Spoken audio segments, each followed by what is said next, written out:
Shohei Ohtani lit the baseball world on fire in 2021, finally realizing his full potential in what had previously been thought of as a pipe dream. That year, Ohtani completed the finest two-way season in MLB history, and then it only took him 2 years to outdo himself. 2021 through 2023 has cemented Ohtani's status as an all-time legend of the game. I don't particularly need to go into the numbers right now, but I'm going to because they're fun. Across the last 3 seasons, here's what Ohtani has accomplished.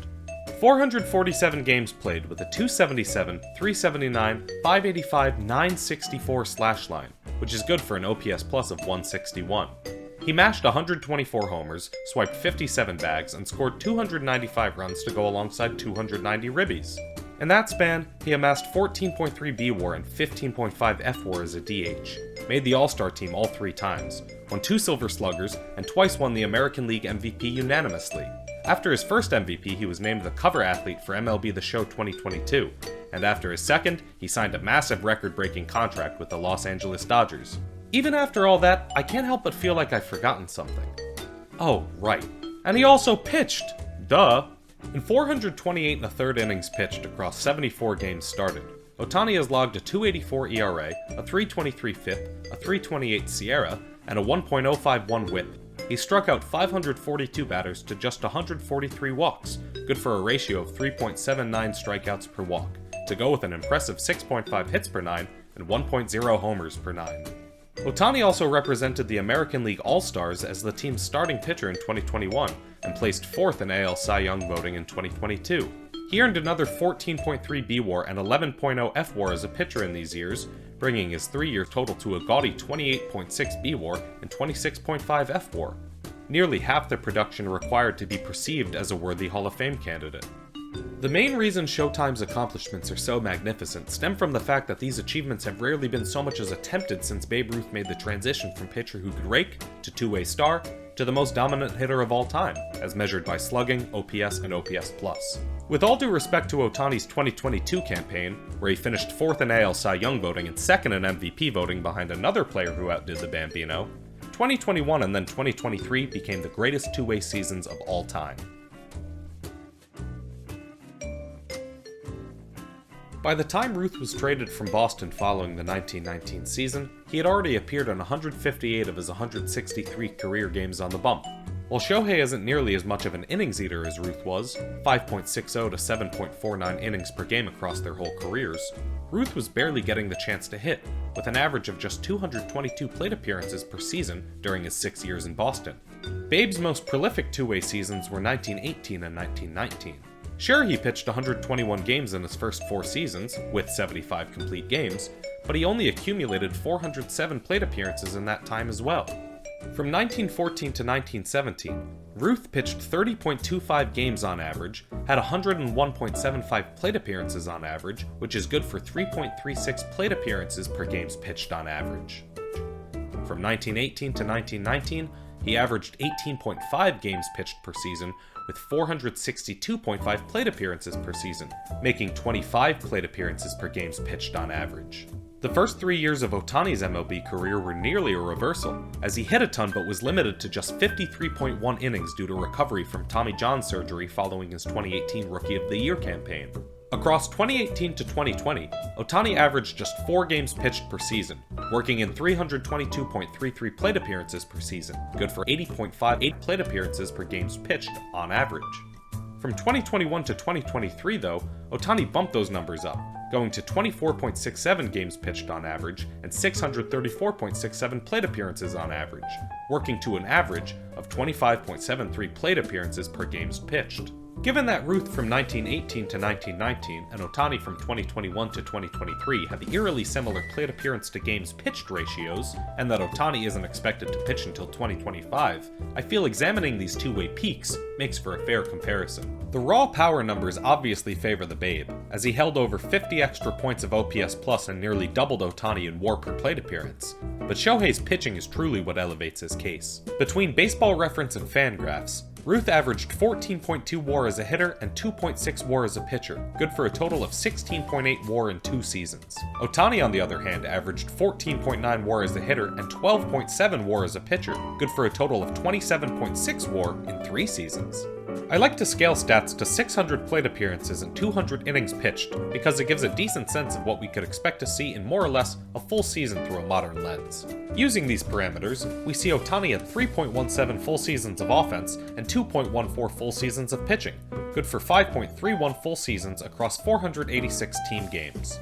Ruth's split was much more balanced, registering 1.54 full seasons at the plate and 1.50 full seasons on the mound, for 3.04 full seasons across 264 team games. Wait a minute, that's only 132 games per season. Let's put each on the same scale and adjust for a 162 game season. Ruth takes the edge here, totaling 1.87 full seasons of production per 162 team games, while Shohei is right behind at 1.77 full seasons per 162 team games. It's close, but Ruth was admittedly carrying even more of a workload than Ohtani. Even in those early seasons where Ruth was hitting like, well, Ruth, he honestly wasn't a great pitcher. A 1.12 ERA plus and 1.7 WAR per 200 innings pitched are perfectly fine stats, and can be valuable numbers for a starter in today's game. However, what this really shows is that old George Herman had already given most of his attention to swinging his mighty club. For instance, before the 1918 season, Ruth had boasted a career 131 ERA plus and 3.1 WAR per 200 innings pitched. That's essentially the difference between 2023 Corbin Burns and 2023 JP France. In addition to hitting the cover off the ball to a tune of a career 148 OPS plus, Shohei has been a more effective pitcher than Ruth ever had, with a possible exception in 1916. A year where Ruth tossed 324 innings, only had 152 plate appearances, and pitched a 14-inning complete game against the Brooklyn Robins in Game 2 of the World Series, a performance that still stands as the longest outing in postseason history. Ohtani can't compete with that inning total, but made his case with a 1.72 ERA plus and 2.40 FIP across 166 innings, compared to Ruth's 1.58 ERA plus and 2.43 FIP. None of this particularly matters all too much, because unlike Ruth, Ohtani hasn't ever been thrown out trying to steal second to end the World Series. Not yet, at least. There's always hope, Dodgers fans. Something I've yet to mention that actually does matter is that Babe Ruth had the advantage of playing in an era where baseball was still segregated, and failed to achieve his glory against the truest competition the world had to offer. Babe Ruth never had to square off against Satchel Paige, not in an MLB game at least, or worry about losing his crown to Josh Gibson and his unverified 800 home runs. Babe Ruth never had to catch up to a Nolan Ryan heater or sit back on a Clayton Kershaw hook. He barely even saw a slider, or nickel curve as it was known in its development back then, and certainly wasn't as much a victim of the shift as nearly every hulking lefty, such as Ohtani, was before the ban in 2023. He didn't play through a time where the competition was widely known to take steroids or amphetamines for that extra advantage, or coat their fingers in spider tack. He also played in a world where the dimensions of Kauffman Stadium and Coors Field wouldn't seem out of place. Which is to say it was an extremely exciting time for BABIP enjoyers. Sure, he might have had an easier time hitting balls over the modern short porch at Yankee Stadium, but I wouldn't expect him to be able to leg out a career 506 doubles and 136 triples in today's game. I don't mean to disrespect the Babe or his dominant and pioneering status within the great history of our sport, but to anyone suggesting his numbers would be close to what they were if he played 100 years later, I disagree. I wouldn't bet against the production per se, but its shape would likely take a different form. Anywho, back to your regularly scheduled programming. If you hadn't picked up on it by now, I definitely consider Shohei's accomplishments in today's diverse and ultra-competitive landscape vastly more remarkable than what Ruth did 100 years ago. A century of deniers falsely proclaiming that two-way success in America's pastime could never be achieved again, unraveled for all to see by an unbelievably charismatic international superstar. In a society with increasing specialization, in a sport that historically avoids change and doesn't take many chances, Shohei Ohtani did something that has never been done before. He dominated as a hitter, a pitcher, and even a base runner in the most extensively talented league the sport has ever known. Now that that's all been said, we can dive into the real meat of this topic. Dissecting the single greatest two-way performance of all time. Surprisingly, there have been 23 pitchers to hit at least 14 home runs in games they've pitched. Ohtani, mostly a DH, currently sits at 3 such home runs. Wes Farrell leads the pack with 38 such bombs, while Ruth is tied all the way down in 22nd place with Freddie Fitzsimmons. There's several notable players on this list, including but not limited to Bob Lemon, Warren Spahn, Bob Gibson, Walter Johnson, Cy Young, Madison Bumgarner, and Jim Cott. Shohei will need to rack up quite a few taters during his pitching days to make the cut for this list, as he's done most of his damage as a DH, 166 career homers compared to 3 as a pitcher and 2 as a pinch hitter. That all being said, his start on August 18, 2021 against the Tigers in Detroit was probably the best two-way game of Ohtani's career. He picked up the win in a 3-1 game with 8 innings of one-run ball, the only damage coming from a Willie Castro solo homer in the 5th. He allowed just 6 hits and no walks while fanning 8 Tigers. He also went 1 for 4 at the dish with a strikeout, but launched this beauty deep into the night sky for his 40th jack of the season, a record for pitchers at the time, capped later that season at 46. It's a record that only Ohtani himself has a reasonable chance of breaking anytime soon. While posting an OPS of 1250, he tied his season-high mark with a game score of 74, trailing only the second game he ever pitched in MLB, where he registered a game score of 86. Over the next 2 seasons, he would eclipse that mark of 74 game score 11 times, even reaching the coveted 90 threshold on 2 separate occasions. Wait a minute. It appears Ohtani had an even more dominant day at Comerica Park less than 2 years after this one. In the opening leg of a doubleheader on July 27, 2023, Shohei carried the Angels to a 6-0 victory with a complete game shutout, allowing just 1 hit and 3 walks, while once more fanning 8 Tigers. As you may have guessed, this was one of those outings that earned a game score of 90. At the plate, however, he logged a lowly 0 for 5. Eager to push for a wildcard spot following the team's recent all-in approach at the trade deadline, Ohtani suited up for the second game of the day. His fortunes at the dish changed in this one, as he went 2 for 3 with 2 massive homers. On the day, that raised his OPS to 1250 once again, to set alongside the career-high game score of 90. Great as this performance was, it's not even close to the best two-way game of all time. Enter number 21 on that previous list, Mr. Rick Wise. Wednesday, June 23, 1971. Riverfront Stadium, Cincinnati, Ohio. The Phillies, 27-40, are in town to play the Reds, 32-38, in the third match of a 4-game series. After splitting the first 2 games, Rick Wise was determined to pull his team ahead in the series by taking down the reigning National League champions. No biggie, all he'll have to do is face the likes of Pete Rose, George Foster, Lee May, Johnny Bench, and Tony Perez. Their starting lineup for this game amassed 361.9 BWAR in their collective careers, and would only get better once Joe Morgan and his 100.4 BWAR joined the mix the following season. Needless to say, Rick Wise had his work cut out for him. Miraculously, the 25-year-old put his head down and got to work to the tune of 9 scoreless innings, featuring just 1 walk and only 3 strikeouts as the Phillies defeated the Reds 4-0 during the 179th no-hitter in Major League Baseball history. There's a lot to unpack here. For starters, Rick Wise completely blanked a lineup of multiple Hall of Famers, MVPs, and All-Stars. While 3 strikeouts may leave you wanting more in terms of dominance, the Reds only managed to smack 6 balls out of the infield, 5 flyouts and 1 lineout to center field.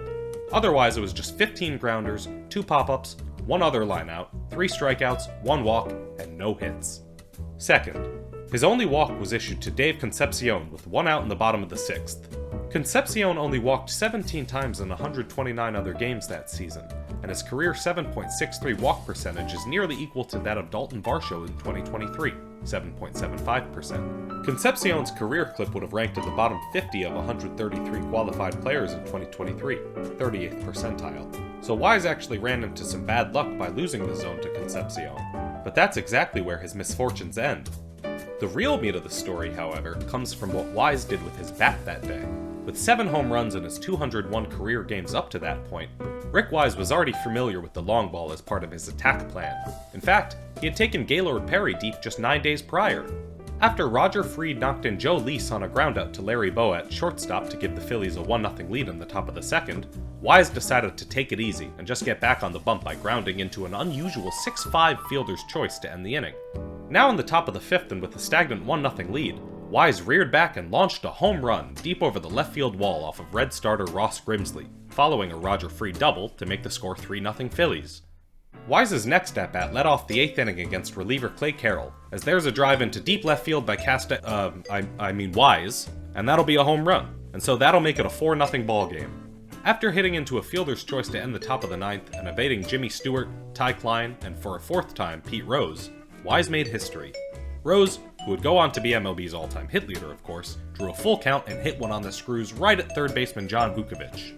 This would go on to be the Reds' only losing season of the 1970s at 79 and 83, a decade defined for them by winning the NL West 6 times, the pennant 4 times, and back-to-back World Series titles in 1975 and 1976. Rick Wise was traded to the St. Louis Cardinals following the conclusion of the 1971 season, so that Phillies ownership could free up cash to fulfill ace Steve Carlton's request for a $10,000 raise.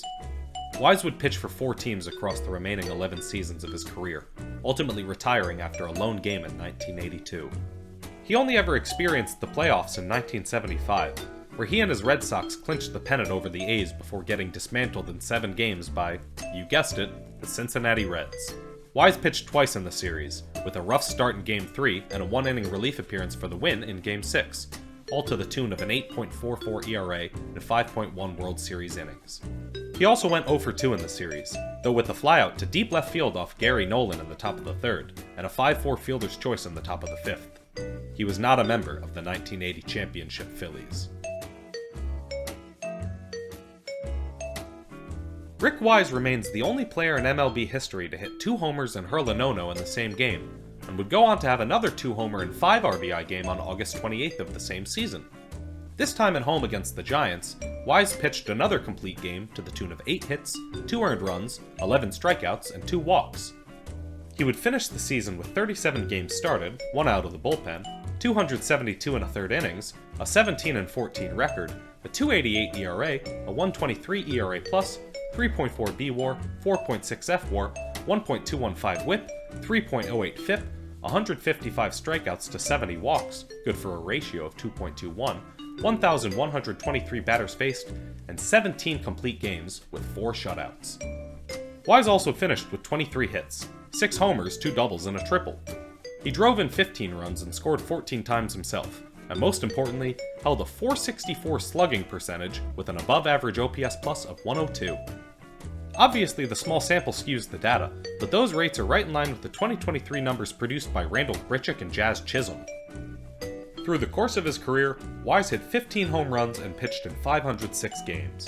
He accumulated 36.3 B-WAR, 44.9 F-WAR, and was twice named an All-Star, including the 1971 All-Star Game that was held at Tiger Stadium just 19 days after Wise's no-hitter. Man, Detroit really has a knack for attracting elevated two-way talent. Wise did not end up pitching in that All-Star Game, but was honored as the starting pitcher for the National League in 1973, and picked up the win, as the starter, with 2 innings of 1-run ball. Eat your heart out, Shohei. You may very well be the most talented player in MLB history, and you may have the richest contract in the sport, and you may have the top 3 two-way seasons ever under your belt, but there's still at least one more milestone for you to achieve in your quest to be the unquestioned two-way GOAT.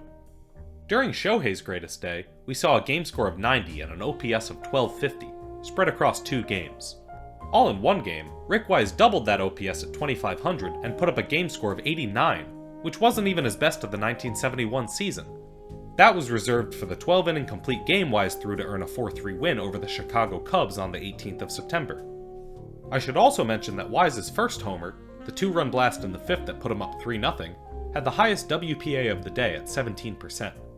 Ohtani's moonshot against the Tigers in 2021 was only worth 12 WPA, and was only the 3rd most decisive play in that game.